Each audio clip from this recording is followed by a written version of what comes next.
This is One Shot Music Lessons. I'm George, and today we're going to talk about one of my favorite instruments, the bass.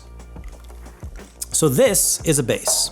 It's not a guitar. They do look similar upon first glance, but there's a few key differences to be aware of. So first of all, the bass will be longer. Secondly, guitars have 6 strings, where basses traditionally have 4 strings. Yeah, you can go out and you can find some basses that have 5, 6, 7 strings. Like 99% of the basses that you're gonna come across will always have 4 strings. The thing that really makes a bass stand out from a guitar is the sound. The bass plays a much lower note than a guitar does.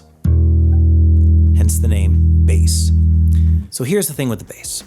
The number one tip that I could give any musician who's trying to think like a bassist is that the bassist should be considered a rhythm instrument. It should be considered more of a drum than a guitar. So the best way to play bass is with single notes, occasionally throwing in a second note or playing something like a chord, but keep those spots very rare. They can get muddy really quick. It can start to compete with itself, it can start to compete with the vocals, it can start to compete with the other instruments.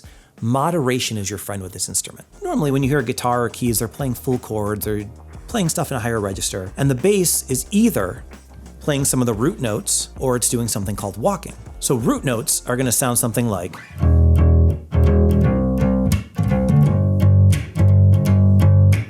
they're kept pretty simple, but again, they're a little sporadic. They're meant to be punches. They're meant to keep a certain rhythm and a certain beat, but you can also take that same idea and do something called a walking bass line. So the easiest way to describe a walking bass line is when the bass doesn't just stay on one note. So the idea is, if I'm playing the note of G, I'm not just sitting on G and pedaling the note. I'm gonna start playing other notes that are either in the chord or in the scale of G. A very simple walking bass line would sound something like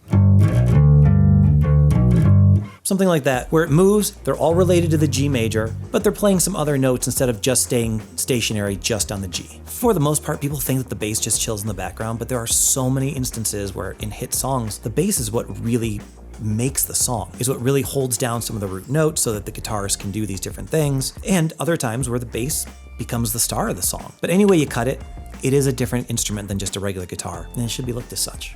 That does it for this episode. Give us a like if you learned anything, and please drop a comment. Let us know what else you want to learn. Thanks so much for watching. See you next time.